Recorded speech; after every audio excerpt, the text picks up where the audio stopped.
Good. So this talk may be a little bit different from some of the other ones that you've been seeing, although I think each talk is a little different from other talks. And we'll see how the slides come out. So apologies for that. Some things are small, but I thought the screens would be bigger. Can you hear me? The sound's kind of a little bit here. It kind of comes and goes. Okay, good.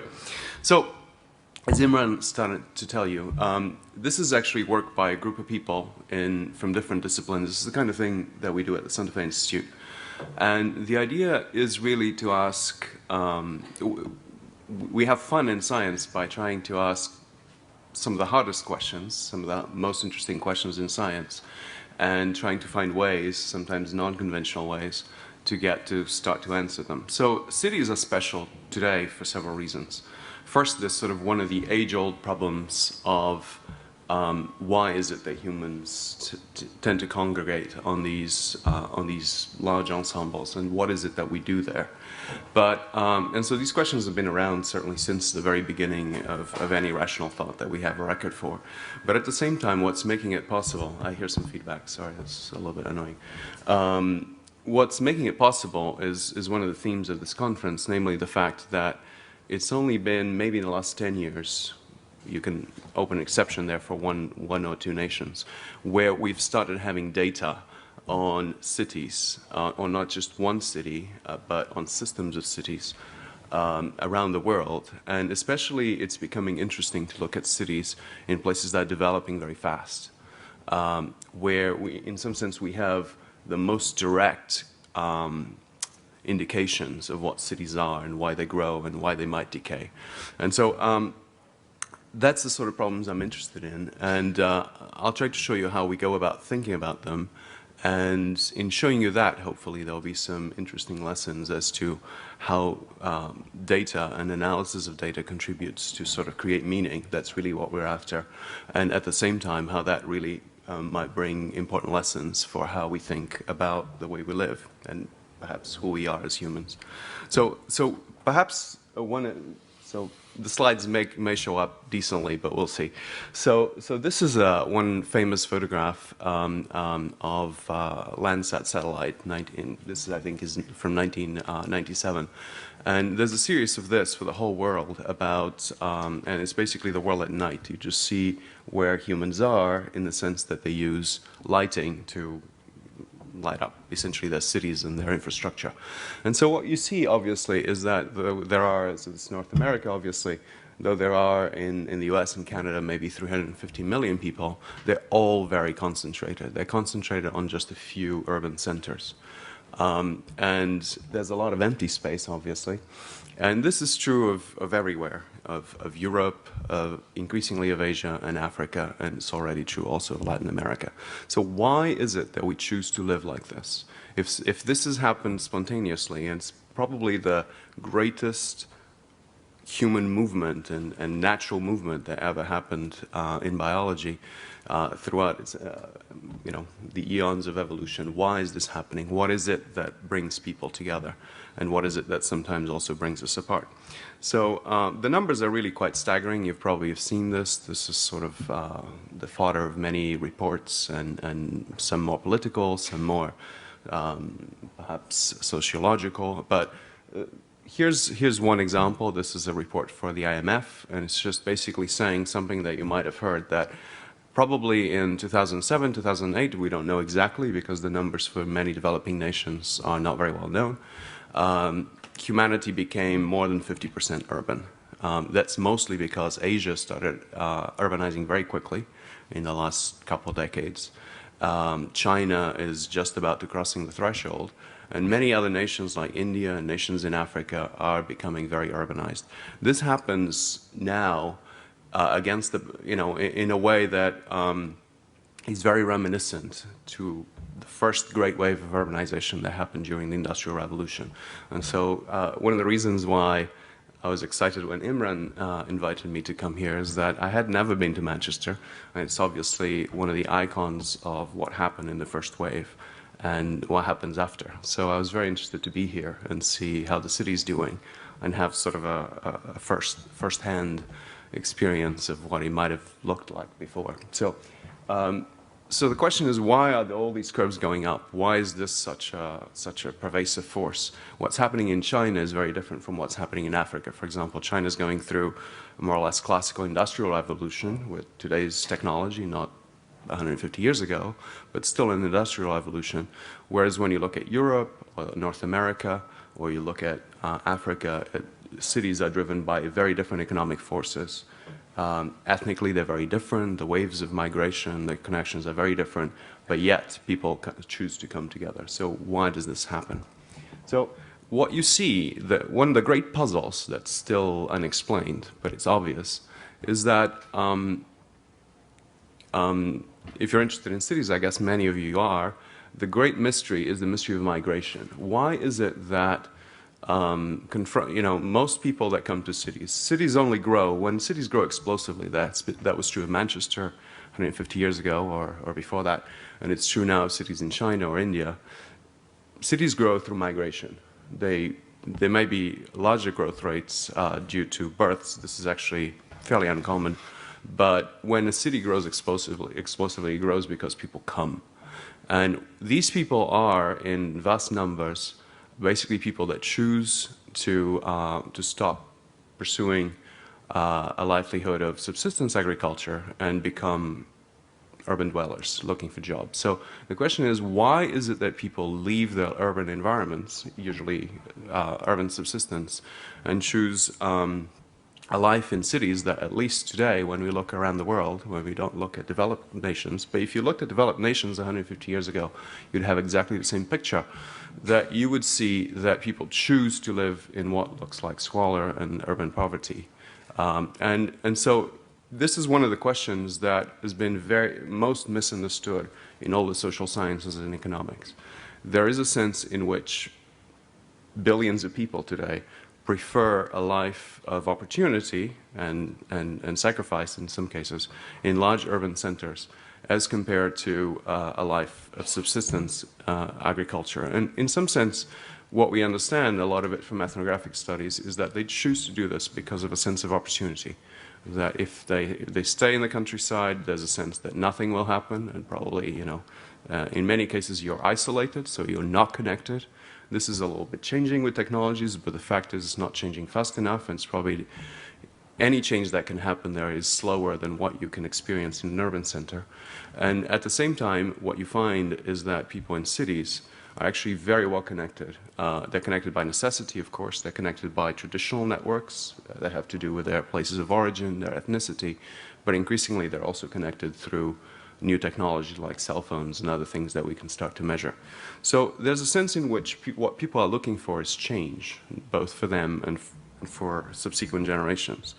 And that change in opportunity is created by cities. So how is it that that happens then? So this happened before. I mentioned this again, and of course Manchester is iconic for that. And what I wanted, this is probably impossible to see, but and it's a little cut, but these pictures are all very idealized. So there's an idealization of English countryside. There's sort of a very cleaned up watercolor of the mills that used to be just a couple blocks that way on, I think, River Street. And there's a description published in 1945, written in the 1840s. I said 1845, I think, of Friedrich Engels that basically changed the world. This is the first observation. It's representative of a whole wave in economics and sociology that started observing how people that came to cities lived. And it's on the one hand factual, and at the same time it expresses an extreme misunderstanding of the social and economic forces why people chose that life. There are many things one could say about that, but the fact is that people still chose to come.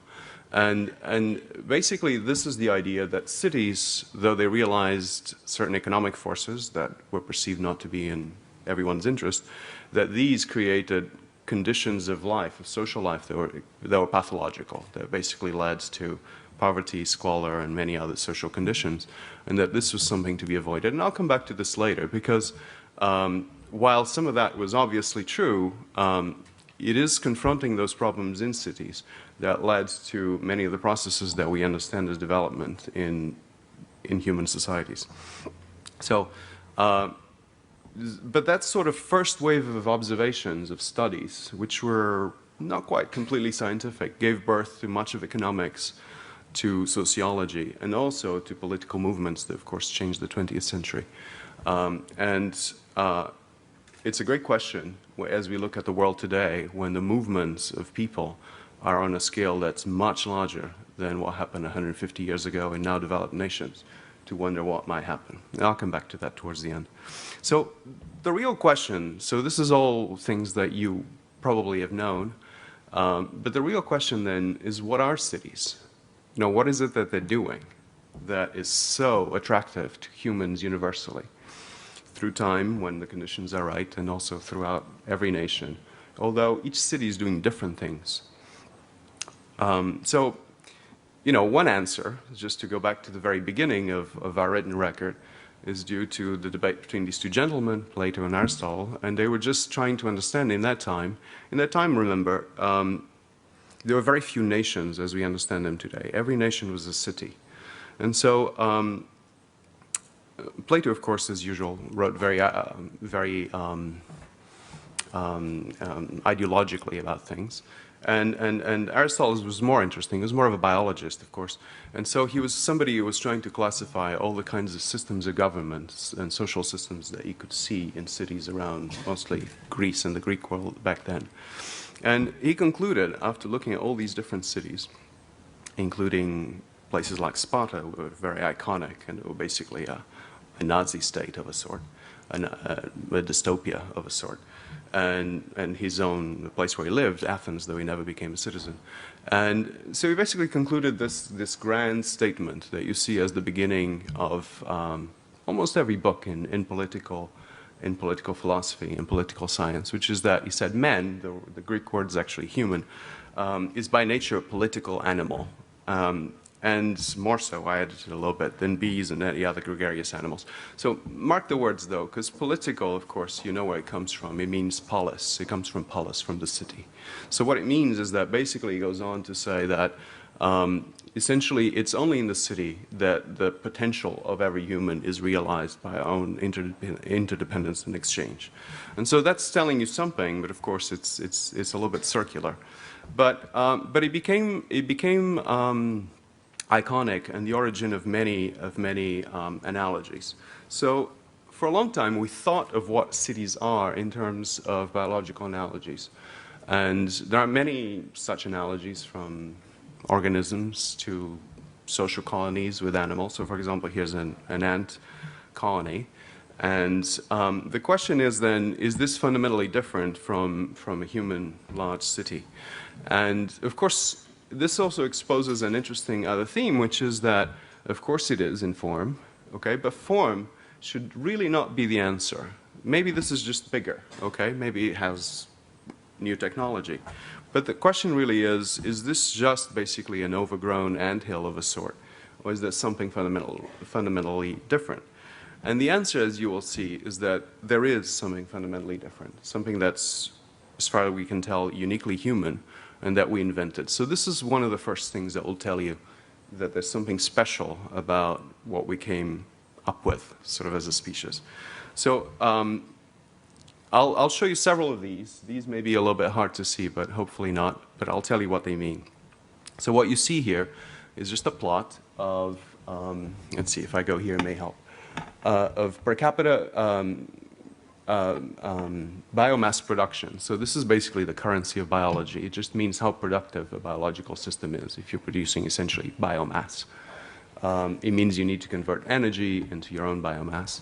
And on the x-axis, you basically just have the mass of colonies, which you can see as the number of individuals, and these are for anthills, okay? So what happens here is something simple. As you get bigger ant colonies, they get more productive. They mean they produce more biomass, but they produce a little bit less with each ant that you add. So what happens is that the system stops growing. It just is limited, fundamentally limited. And it's limited by its ability to explore the environment. It's only able to explore the environment that's immediately around it under its technology, so to speak. So it is because of this. This is what we call sublinear scaling. It means that the product, essentially the economic productivity of this insect colony grows more slowly than the number of individuals. And as such, it must stop. It cannot go on. So this is typical of biology. It just means biologists and ecologists talk about this in terms of carrying capacity. So you just have a system that exists in space, and in space it's able to derive the resources that exist there, and it can grow until it does so, and then that's it. You know, normal, equilibrium with nature, all that's good. But humans are different. So if you look at human cities, you'll find that we've transcended, at least to the extent possible by the laws of physics and the limits of the planet, those local limitations. And that is really what made human systems and cities in particular special. When you look, for example, just from history, when you look at where the large cities of antiquity got their food, you will find pretty quickly that Athens, for example, used to get much of its corn from the Black Sea. And Rome, of course, would get much of its corn from Sicily and Egypt and many other places. And these were part of the reasons for their expansion. So there were elaborate systems to actually start getting the resources and the trade and sometimes the organization and military occupation that came with that organization. And so this slide is a little dull, but I'll just tell you a little bit about how. So there's sort of these biological analogies, but as you start putting the numbers together, as I'll show you the contrast to human social systems in a second, you'll find immediately that they're basically turned upside down. That humans were able to do something that transcends those biological limits. And this probably may or may not interest you, but there are basically fundamental ways in which people in different disciplines, I alluded to their birth before, start thinking about cities and human systems in general. In economics, you tend to think about production. So these models would almost over 100 years old, and they were very much inspired by just looking at the landscape of Manchester, what it used to be back then, the fact that things came in, things were cotton or wool and water and other things were people, labor. And then you get something out, which usually has a monetary value, and you can try to characterize that relationship.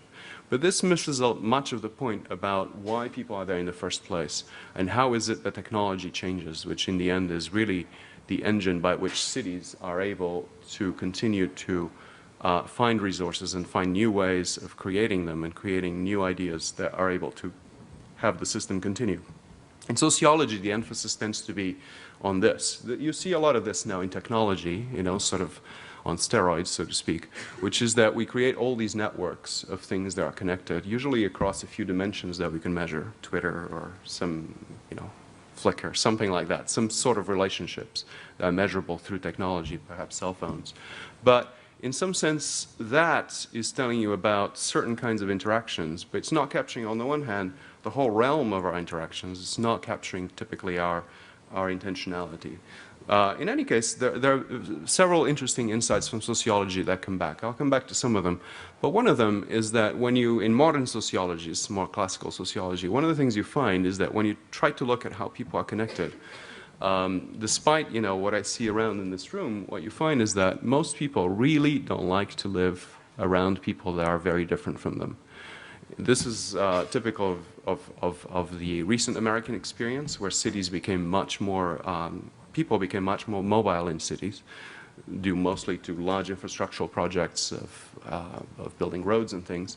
And when you do that, you just find that people segregate themselves. They segregate themselves first according to economic lines, which was a surprise to some researchers. They thought that ethnic lines and racial lines in the US, which are strong, would be the first indication of that, but they're not. It's economics. And then, of course, other ethnic and other domains. So there's a sense in which, if you take all that sort of as evidence, if cities exist, they exist because they transcend those sort of forces by something else. And that something else is basically our economic and cultural things that bring us together. The reason why we're here is that hopefully we're exchanging information. There's something that you'll learn today and I'll learn today that will make us a little bit better. At least on the average, that should be true. And so that becomes interesting. And finally, the idea of urban planning, and certainly this is also talking about mostly classical urban planning, is that you could design space, you could design a city, mostly space, that would determine the way people live, that would at least influence it strongly. And this has had a strong but very checkered history throughout most of the 20th century. And it's essentially been proven wrong and disastrous. So every major architect in the world basically played God with trying to redesign a city to be better. And in almost every case, this failed. I think there's a new strategy to think about why that failed and to think about what is it that actually brings people together. Most of the reason is that because you imagine a city that in which people, typically you have something like, famously, this is very iconic, the Ville Radieuse, one of the first projects of this kind by Le Corbusier. They inspired many projects that follow afterwards. The idea was to destroy sort of medium density small buildings where people actually have economic networks and ways of interacting with people that are different from them, and they're also like them in many ways, to something where you become, essentially you break the city apart in terms of its functional parts, and you just find an ideal place to people to live. Usually you have a bunch of pale-looking people enjoying or pretending to enjoy some gardens and things where there's no one outside, and this has basically been disastrous. But in any case, we'll see. So the problem of cities is essentially this, is that it involves many different ingredients all at once. This is a quote from Jane Jacobs, who probably is the counterpoint to this last idea of sort of the idealized planning and the city of infrastructure.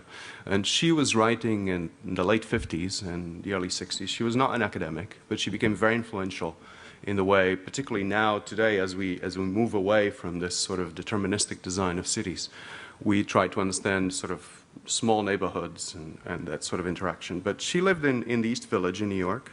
It's changed much from what it used to be. It's probably very hard to see, but these are basically small buildings, sort of shop at the ground floor sort of environment, which she found very congenial to urban life of all kinds. But the point is that she was not an academic, but she understood this, that there are many things that you have to get right in order to understand how a city works. And if you only get certain aspects of the city, even if you were to understand them well, you might miss some of the other ones. And there's no simple causality in which the infrastructure determines social behavior, or even that social behavior necessarily tells you what infrastructure you should have, though those are connected. And so you need to start understanding that better. And this is what we started to do, is to basically to look at many urban quantities, because the data is now available, and trying to make sense of what a city is in terms of the integration of infrastructure and many socioeconomic quantities. So what is it that we know? So now we moved ahead a little bit, and this is more recent work, but this is still work in the 70s, 80s, 90s. And there were all these indications that, first of all, we recognize cities. You can go to cities around the world. The language, the food, the currency may be different, but you sort of know what to do. You know how it works, and so there's a sense that there's a certain universality to what a city is. And so we know things like this, that when a city doubles in size, its economic productivity per capita increases by about 15%. This is measured in terms of value added. That's essentially the same thing as GDP. This is measured for manufacturing quantities. But it turns out that this is a universal fact of cities.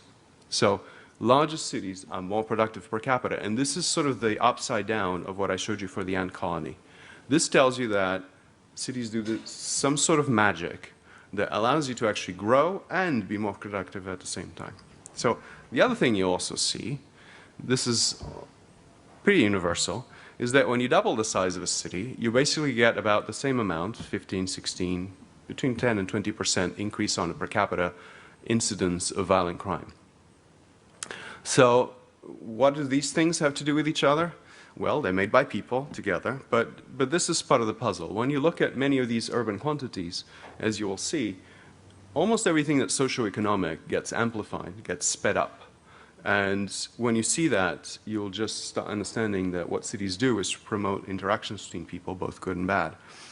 And they do that in a special way. So let me guide you through that. This is probably impossible. It has a little bit of math. But the idea is that when we started seeing this, the mathematical expression, what I just told you in those very simple relationships, that you double something, you get more than double, or less than double, but you don't get just double, is this idea of self-similarity or scale invariance. So the idea is that then, if you have a system, any system that is made of parts, and that you just change its size and you get transformation that amplifies or reduces what you get, but it does so in a way that does not depend exactly on what scale you started from. So if you start with a city of 5,000 and double it, you get 10,000. You get a 15% increase in economic productivity, but you could have started with a city of 1 million and double it, and also have gotten a 15% over what you started from. So it doesn't depend where you start, if a city had 5 million or a million. So this is what we call the urban scaling hypothesis. Scaling just refers to this fact that cities exist in a continuum. And so this has interesting implications. This is true for all the data that we know of, and we know now of a lot of data. It's also sort of true in the sense that if you go to a very small town, its economy should not just disappear. So there should be something there that's basically are the seeds for what happens in a large city, and you want to characterize what that continuum is. Similarly, when you go to a very large city, that very large city, though fascinating as it is probably very much understandable from what you know from smaller cities. So if you flew around the UK or were in a train and there was a city you didn't know of, and if I told you more or less what its size was, its population size, you'd get a good idea about what would be in that city. That's essentially the idea. And so this led us to identify two reasons. They're not entirely new reasons. They're reasons that particularly economics knew a little bit about. But there are essentially two reasons why large cities exist and why larger and larger cities tend to happen. And these are that larger cities are, as I told you, economically more productive, and that larger cities also save on certain forms of material infrastructure. Usually the second one is emphasized. You just think of a city and you think that you can have, for example, public transportation that serves a lot of people, and by doing that you may save energy. That's true, but that by itself is not enough to build a city. There are many examples of building infrastructure before people came. That doesn't work. People don't necessarily come. And there are many more examples, particularly of fast-growing cities. That was true of Manchester again through its history, but it's particularly true now of cities in developing countries. And every country was a developing country at some point, where people come first and then the infrastructure comes, sort of by necessity. And so in that sense, people can be the infrastructure, but the infrastructure cannot be people. And the city is basically people and their interactions. But the infrastructure is important in making economic activity that is viable in the sense of being profitable enough that it can stay and can keep attracting people. So let me tell you a little bit about the evidence. I think it's interesting. So this is a lot of the work we've done. I'll just give you a few highlights. But this is, I don't have a lot of data for the UK, partly because the administrative system in UK in terms of disaggregated local authorities is very complicated, and I don't fully understand it. But there are basically all kinds of authorities for health, for economics, for voting, and they're all a little bit different. So I'll show you mostly data for the US and Japan and a few others. So what you have here is basically wages for the United States. Each point is a city. The largest city there is New York, LA, Chicago, and so forth, all the way down. These are called metropolitan areas. This is partly why it's difficult to look at the UK, because there are some definitions, but there's no complete agreement. Metropolitan areas are attempts to define a city that's sort of the organic city, the interacting city. They're defined through commuting flows, and they try to include everybody that could interact in the city. That has a job, they may live far away, but if they have a fast transportation link, and a lot of people in that place move into the downtown and other parts of the city, then that's included. Whereas if there's a part of the city where people don't come and work in the center or in other parts of the city, then that's not included. So that's sort of an interacting population definition of the city. And so what you have here is, again, that this number, 1.12, is larger than 1. So that means you have these 12% in this case, premium on what happens as you increase the size of the city. This is why large cities are expensive, because everybody on average, not everybody, but everybody on average is making a little bit more money, and so prices equilibrate with that. So, for example, housing is more expensive. That's the first thing, if there's not crazy credit market. And usually what you have then is that this drives the prices of everything. So what you get is this sort of this acceleration of how fast you make money. All these are rates, the amount of money that you make per unit time, a year or a month or a day. And they're also sort of there's sort of this magnification of economic productivity and economic production. So what you find is that if you take this across a very large urban system, such as the United States or Japan or the UK for that matter, then you find an amazing thing, that the economy of Tokyo, for example, is larger than that of India. or Brazil. It's similar to the economy of Brazil. So Tokyo is 35 million people, and the economy of New York is larger than that of Russia. So much for the Cold War right there, right? So there's just a sense in which if you can produce is not quite the right word, if you can allow these places to thrive, then you really have these amazing economic engines.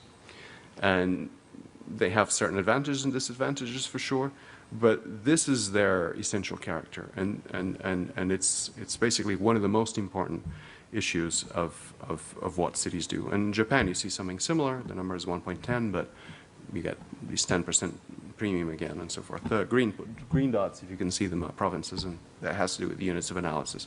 I'd be happy to talk about any of you, about this. So I don't want to give you many tables and so forth, but I want to give you an impression that this is very universal. So whatever you look, you find more or less the same effect. The number is always 10 to 20%. It's curious, for example, to look at the EU because it's now a very integrated system, so it's full of noise and the number is larger.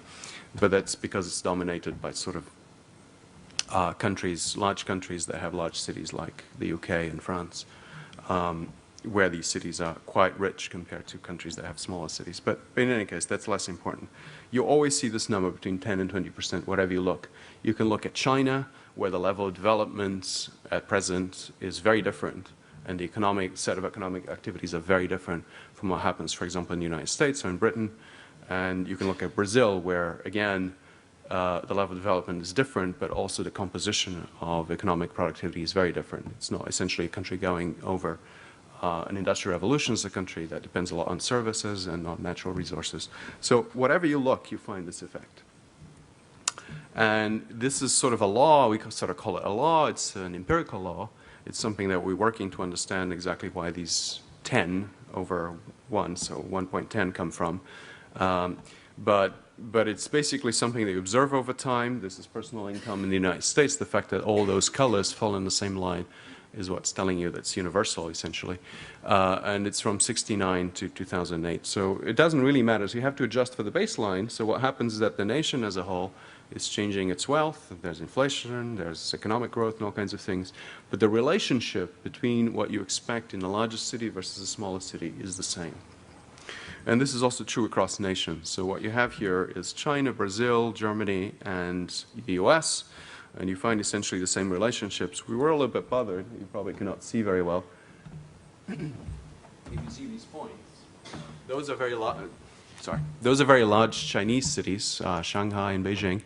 And those cities actually look like they're a little bit not on the line. But it's very interesting. China has, for good and bad, has an interesting policy in terms of controlling its internal migration. Namely, it has resident permits, so you cannot just go to a place and work, officially anyway, without a residency permit. And what happens is that in the very large cities, there's of course, economic forces are always stronger than the government. And so what happens is that you have about 5 million people unaccounted for by that system in a place like Shanghai or Beijing and other large cities. So those points really should move. If you account for those 5 million people, they move to the line. So let me tell you, so this is sort of amazing, right? Because you're just getting, I'm not implying that size is a measure of just the success of a city. You cannot just put a lot of people together and hope for the best.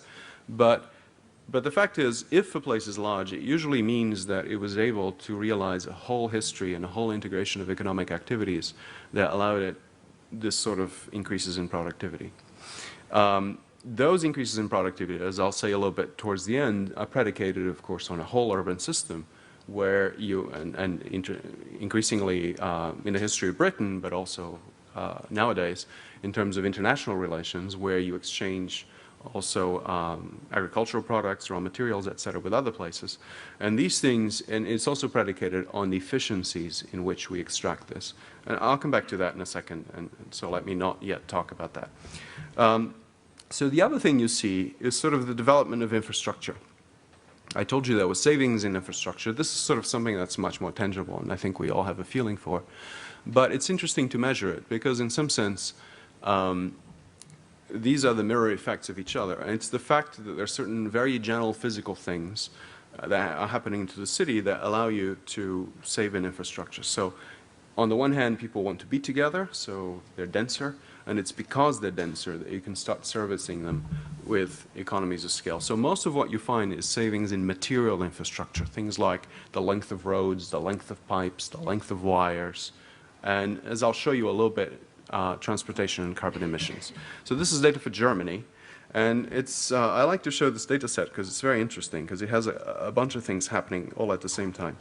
So you might expect that, so in Germany you basically have what we call superlinear growth in consumption. So very much like a social quantity, you need more energy in a larger city on a per capita basis. It's 0.09 in this case. But there are other things happening. So at the same time you see a saving in cable. So it means that that number is less than 1. It's 0.88. So the fact that the city's the equivalent or the analogous quantity to traffic congestion and other things. So you save on roads. Actually, people tend to have fewer cars, but you still have more congestion and more dissipative losses. So this is telling, those dissipative losses are basically the interface of the social system wanting to go as fast as possible and the infrastructure wanting to save as much as possible. And what cities do is to try to equilibrate this in a way that makes some sort of sense, but obviously over time and in each place that's not always achieved. And if you look at, for example, length of water pipes in Japanese cities, which is an arcane quantity, I know, but you'll find, again, amazing stuff. There's a saving. That number is less than 1. But you'll find that basically with the tubes that, you know, wire up or connect Tokyo, you could go about 3 times around the Earth. So when you think about also human infrastructure and human investments in construction, there's really nothing like looking at a very large city. London, of course, was the first modern city to have a true large-scale sewage system and water system, but that was built in, I think, starting to be built in something like 1864 after debilitating and horrible cholera epidemics, and that was 19 centuries after Rome had pretty good, with different technology, same technology. And it's very curious that that happened also as both cities crossed about the threshold of having about 1 million people. It's curious, I'm probably running out of time, I shouldn't go on these tangents, but it's very interesting to think about that Rome actually had a very different technology, and because of that, I told you about efficiencies and how these predicate the ability of creating this economic value. The money is coming from there. But in Rome, basically, the technology was the technology of irrigation. So what you did was to flood the city. You'd bring water in through ducts and things that were basically built from irrigation technology. You would just have fountains that were running all the time. So in Rome, a citizen would use about 60 times the amount of water that we use today.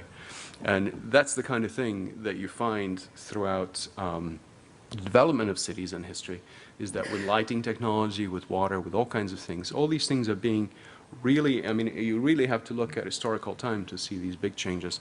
But you see that increasingly cities are predicated on these savings and better technology, and at the same time they produce all this new economic value.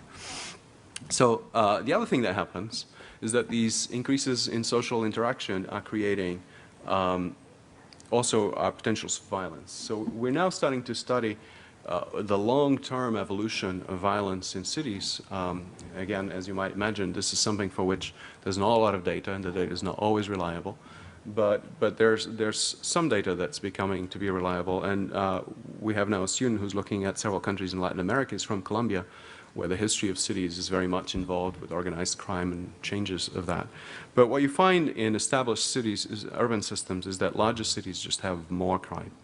And it's also larger cities where the solutions to crime are first invented. So if you go again throughout the history of metropolitan police in the UK, or for that matter, if you look at what just happened in the last maybe 15 years in New York, or now in São Paulo and other cities, you find that it is in large cities that crime is basically, that solutions to fight crime are found first. So there's sort of this arms race where the possibilities to create crime, and usually when we talk about violent crime, it's organized crime, versus what happens in terms of organization to fight crime, tends to be intertwined. But there's nothing that unravels a city faster than insecurity. And I was talking to some people about Manchester and what happened in the 70s. And this is very much resonant to what happened to US cities in the 70s. A lot of this, you know, when a city is not doing well, for other reasons, typically there is also the possibility that it might just blow up in terms of its organized crime taking a stronger role, and then basically making parts of the city unlivable. So this is Japan. Japan has, well, I could talk about this for a long time, but Japan has basically a crime rate that's much, much, much lower than the US. I think there was something like 19 homicides by gunshot in Japan in 2007. Whereas there are probably 19 of those in Washington, D.C. every day or something. Probably not quite, but something like that. So there's a big difference, but the relationship between cities of different sizes still persists. So this is what gives us a lot of confidence that what we're finding here is very interesting. So, and all these things, particularly the socioeconomic things, when you look at them, they're basically rates. They're things that happen in time. So what you find is that one point of view that you can take is that what's happening is that life is just happening faster. Things are happening, you know, it's your experience. I always thought, actually, when I lived in London, I was a little wrong, but it's essentially the right insight, that when you live in a large place full of different people, you basically experience more things. So the pace of time, the time that's relevant, is really the time between things happening to you or opportunities happening to you. And by that measure, basically time's just ticking faster. And it's ticking faster essentially by the same measure. So you see that, for example, in the way people walk. So people walk a little faster in cities whenever you can measure that. So you see that all these effects are going together. And where they all come from, so one of the questions is where they all come from. So the economic parts actually come from new things. I'll tell you a little bit more about where the acceleration comes from, but I'm running out of time, so I'll have to speed up a little bit. So what you find is that increasingly we understand that if you want more money, you need more ideas. So this is probably one of the themes of why we're here. And I don't want to be crass about money being just the important thing, but I think we all know that economic growth is important for a city or a nation to do well. We all sort of in the throes of what's happening presently around the world about that. And it's become, this is an idea that goes back again to observations of Manchester 150 years ago by Alfred Marshall. But there's this idea that things concentrate in cities, partly because what cities do is not really to produce new material things that save on other material inputs like cloth out of, you know, wool and cotton and so forth. That's important. But the most important thing is the way you make cloth. It's the algorithm. It's the invention of the process. And sort of as technologies change, that's become more and more apparent. So what you find is that the wealth of cities is predicated on their ability to create new things. And we've been trying to measure this and to export them. That's important. So one of the things that's hard to do is that it's easy to have sort of a bunch of interesting people hanging out together and having fun. But the idea is that places that do quite well, they're able to sort of export what they do to other places. So we've been trying to measure this. And one of the things you find, again, is that the fact that you have more economic productivity in larger places also means that essentially comes from the fact that you have a different mixture of people. So you have more people that are involved in what's been known as what's been called creative or super creative activities. This is famous terminology by Richard Florida. But so you see basically this increase that larger cities also tend to have a different mixture of population. They tend to have a mixture of professions and people doing those professions that favors creative activities, which by definition are essentially also better paid. And so one of the ways in which you can look at how a city does, so this is relevant mostly for modern cities, and this again are US cities, and it's a little cut on that side, but you may be able to see that. I don't know, it's a bit of a mess, sorry. So is just to see who's going where. Again, I was talking to some people here, and I was asking, you know, Manchester looks like a very interesting city. I was walking around the North End, all these young people looking like they're doing interesting things. But are they staying? Why are they here?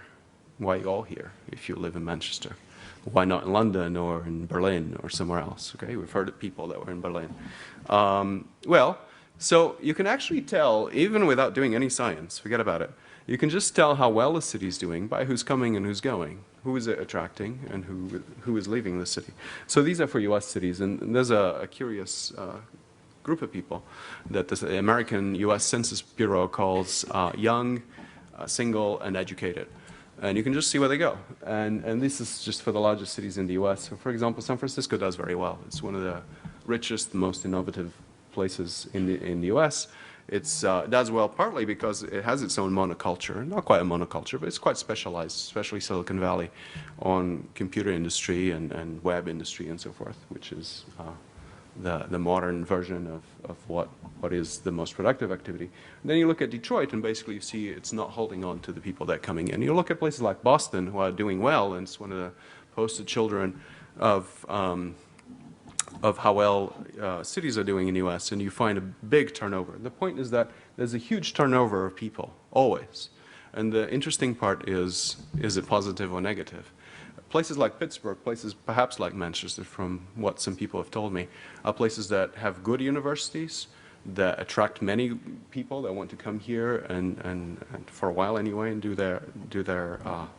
stake their life in the place. But the question is whether they stay over the long term. This is what happened to Detroit. Detroit basically is a city that's emptying out. Part of this had to do with increasing mobility, but basically it's all there. It just fell apart. And it fell apart in the center because there's no economic activity that's bringing people together.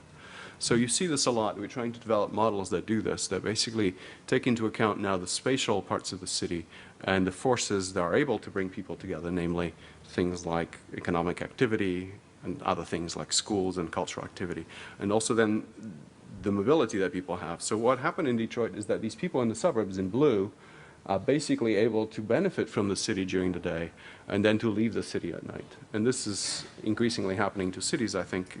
Looks like it's happening here too. So it's sort of interesting. So to summarize, cities basically concentrate people, effectively shrinking space. So it feels like space is shrunk. This is why the infrastructure is, you can save on it. It speeds up social interactions, and more interactions leads to good and bad things that we do socially. And it's sort of a balancing act to try to do that. So there's sort of an acceleration, a shrinkage, and this all contributes to what people do together. But there's no fundamental break between a small city and a large city. There's just this nonlinear acceleration of things. And so I just want to say something. According to my watch, I have 2 minutes and 46 seconds, so I'll use them. The talk was entitled Urban Futures, and so I want to say a little bit about that. As we look towards the future and we look at a planet that's increasingly urbanized, there are sort of crazy estimates, like, I don't know if they're crazy, but they're spectacular, that it will have about 80% of people in cities by 2050. That means everywhere on Earth will look like this. People just live in cities like they live now in developed countries. Now, how is this going to be achieved, and is it sustainable? You hear sort of these words thrown around a lot.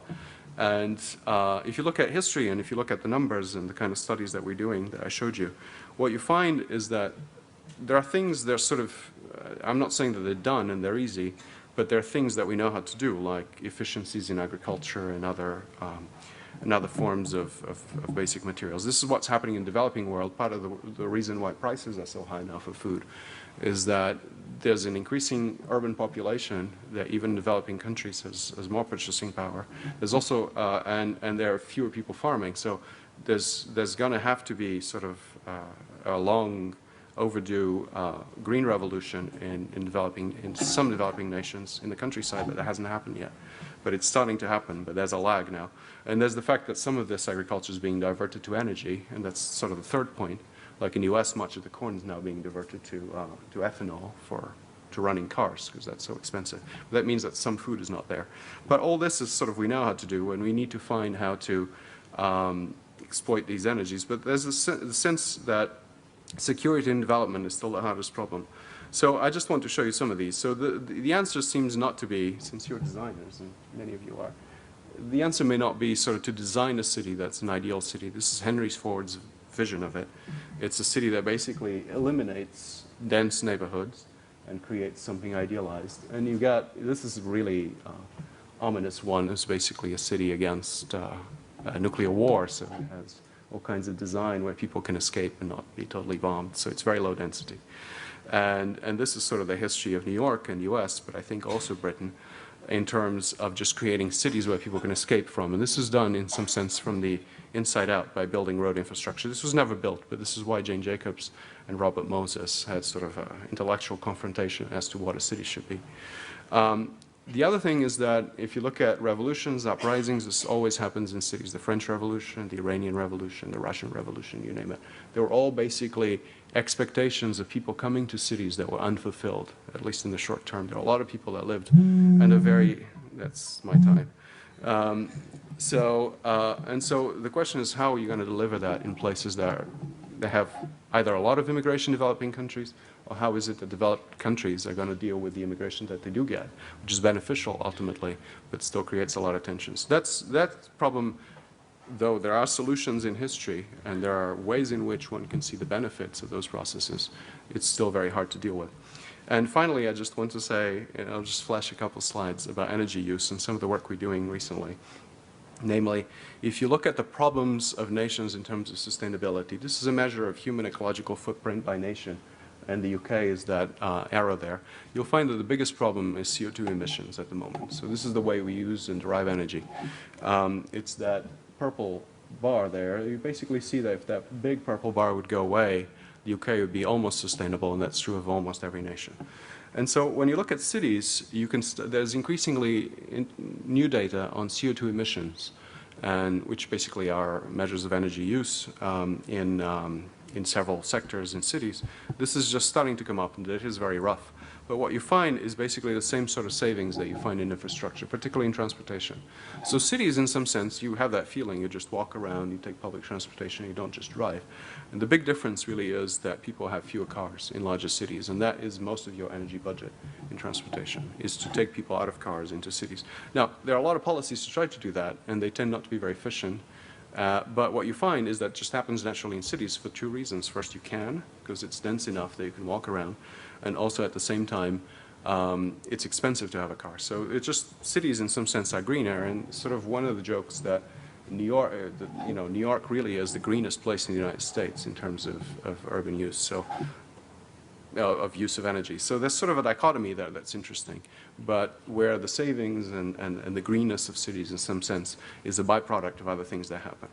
So that's essentially the end of my talk. There's sort of a saying by E.O. Wilson, who you probably know if you read some of his books in biology. He basically says when he looks at a single ant, he studies ants, that an ant alone is no ant at all. It's sort of in the superorganism of the colony that an ant's potential to take over the earth, essentially, is fulfilled. And in that sense, it's also true of humans. The human, forgive, present company excluded, but a human alone typically is no human at all. It is sort of a disappointment.